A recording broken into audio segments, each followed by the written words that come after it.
Halo teman-teman, salam olahraga. Kembali lagi di channel YouTube saya, Anton R, yang akan membahas tentang sepak bola dan politik. Karena sepak bola tak bisa lepas dari politik. Oke teman-teman, dalam video kali ini kita akan membahas beberapa pertandingan yang baru saja terjadi dan kita akan mencoba untuk menganalisisnya. Khususnya pertandingan dari Liga Spanyol, ada Barcelona yang ditumbangkan oleh sang tamu Girona. Dan setelah itu kita akan membahas tentang beberapa pertandingan di Liga Inggris. Khususnya ada Everton yang berhasil menumbangkan sang tamu Chelsea 2-0 tanpa balas. Dan kita bisa lihat Chelsea masih belum bisa move on atas kekalahannya melawan Manchester United di pertandingan sebelumnya, sehingga masih bermain ancur-ancuran teman-teman. Ya, kita kembali ke Liga Spanyol. Ada Barcelona versus Girona. Girona berhasil menyarangkan 4 gol di gawang Barcelona. Bagaimana? Dan berhasil menyalip Real Madrid di puncak klasemen. Karena Real Madrid sebelumnya bertanding melawan Real Betis dengan skor 1-1, draw teman-teman. Sehingga Girona mampu menyalip tim sekelas Real Madrid di puncak klasemen. Wah, ngeri. Girona ini semakin ngeri teman-teman. Namun khusus buat Barcelona, ini sepenuhnya adalah kesalahan Xavi. Karena kita bisa lihat lini belakang Barcelona yang sangat-sangat rapuh teman-teman. Kita bisa lihat di sini ada Christensen, ada Araujo, ada Cancelo, ada Pedri yang tidak, penampilannya sangat tidak maksimal teman-teman. Dan beruntung di babak kedua digantikanlah seorang Christensen, seorang Pedri, namun tidak mampu menghadang serangan-serangan dari pemain-pemain Girona, gitu teman-teman. Ya, tapi tetap saja kita bisa bilang pertahanan dari Barcelona masih sangat rapuh, dan syukur saja ada seorang Gundogan yang mampu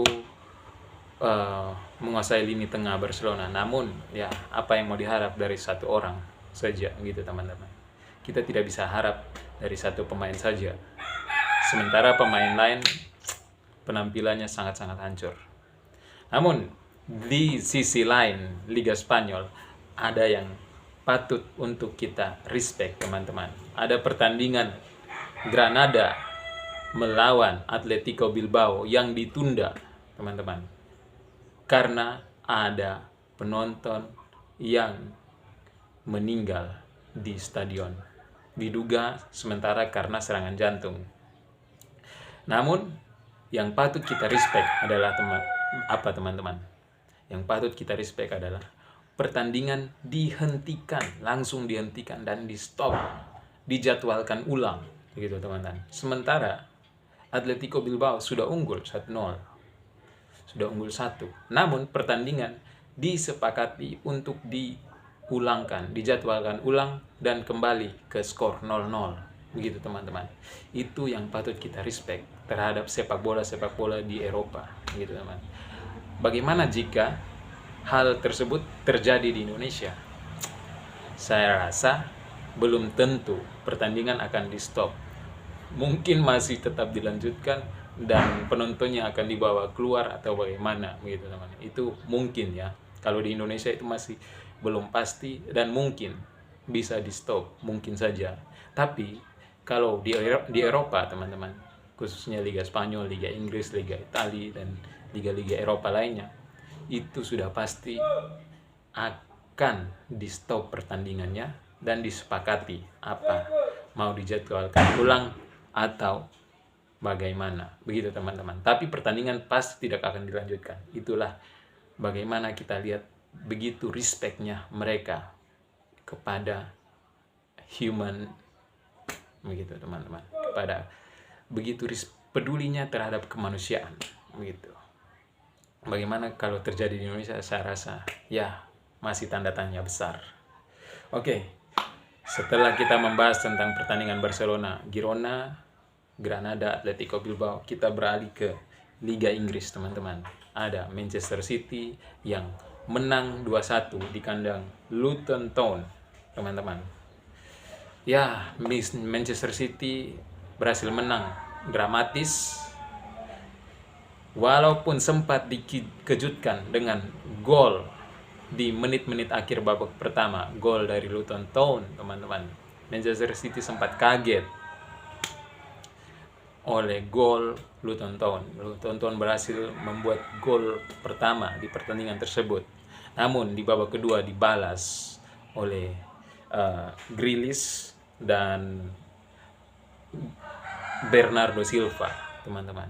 Dibalas oleh kedua pemain yang mampu menyelamatkan Manchester City dari kekalahan. Bagaimana tidak, jika Manchester City kalah, maka akan sulit Manchester City untuk kembali ke puncak klasmen Liga Inggris, teman-teman. Begitu. Ya, walaupun kewalahan, dan Luton Town walaupun memberi perlawanan yang bagus kepada Manchester City, tapi tetap saja Manchester City is Manchester City. Begitu, teman-teman. Ya, Manchester City kali ini bermain tanpa Haaland yang tidak tahu apa penyebabnya, tapi dikatakan dia mengalami cedera. Juga ada Doku juga yang tidak bermain, sehingga terlihat begitu kesulitan. Tapi ya saya rasa Alvarez walaupun sendirian di depan, tapi tetap mampu mengimbangi walaupun efektivitasnya berkurang, begitu, teman-teman. Di sisi lain, di pertandingan lain, ada Everton yang menumbangkan Chelsea, teman-teman. 2 gol tanpa balas di kandang Everton. Wah, Everton ini makin menggila, teman-teman.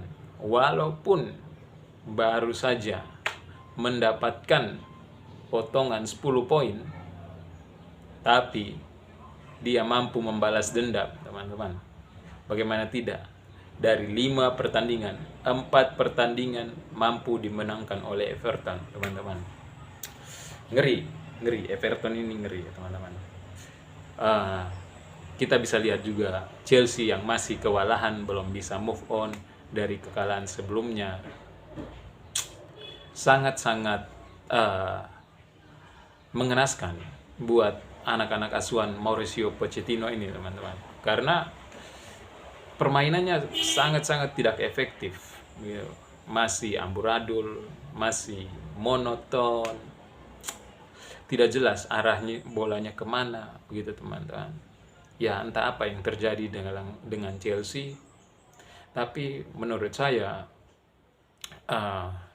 kayak Mudryk itu harus dicadangkan, gitu, teman-teman, sehingga membuat permainan dari Chelsea lebih berkembang, gitu, teman-teman.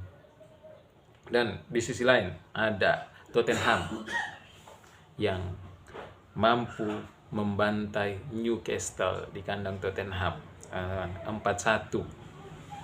Dan kita bisa lihat ada Udogie, Richarlison dan Hummingson. Tapi yang patut dipuji adalah, yang patut menjadi man of the match dalam pertandingan ini, dalam pertandingan Tottenham melawan Newcastle, adalah Hummingson. Bagaimana asisnya dapatkan dengan baik oleh Richarlison, teman-teman. Hummingson mampu memberikan asis yang menghasilkan, sepertinya 2 gol dari Tottenham adalah asis dari Hummingson, dan ditambah lagi 1 gol dari Hummingson sendiri. Sepertinya kekecewaan Hummingson di kekalahan Tottenham sebelumnya, dia mampu membuktikan bahwa Tottenham masih bisa atau masih mampu bersaing di papan atas klasemen, teman-teman. Ya, kekalahan Tottenham sebelumnya adalah kekalahan yang sangat mengecewakan, teman-teman. Bagaimana tidak? kalah di kandang sendiri melawan West Ham, kalah 2-1. Itu membuat seorang Homingson sangat terpukul, teman-teman. Dan Homingson sempat menangis dari pinggir lapangan. Kita bisa lihat, teman-teman, di pertandingan kemarin ketika melawan West Ham di kandang sendiri, Homingson menangis di pinggir lapangan karena kalah melawan West Ham. Namun dibalas ketika melawan Newcastle United, begitu teman-teman. Dan ada pertandingan lain, Fulham yang mampu membantai West Ham, padahal West Ham baru saja memenangkan pertandingan melawan Tottenham Hotspur di pertandingan sebelumnya, bahkan menang di kandang Tottenham Hotspur dengan skor 2-1. Namun dibantai kembali oleh Fulham dengan skor 5-0 tanpa balas di kandang Fulham, teman-teman. Aduh, ini ngeri. Yang otomatis membuat pertandingan Liga Inggris semakin seru dan semakin enak untuk ditonton, teman-teman, karena perbedaan poin yang begitu mepet. Bagaimana tidak, lihat Liverpool beda 1 poin dengan urutan 2 The Gunners Arsenal, dan beda 1 poin dengan urutan 3 Aston Villa. Wow, persaingan begitu ketat, teman-teman. Persaingan begitu ketat kalau di Liga Inggris, begitu, sehingga kita sulit untuk menebaknya, begitu, teman-teman. Saya rasa itu saja video dari saya. Sampai ketemu di video-video selanjutnya. Semoga video ini bermanfaat buat teman-teman. Jangan lupa respect, tetap respect dan respect. Itu. Karena sepak bola tak bisa lepas dari politik. See you on the next video.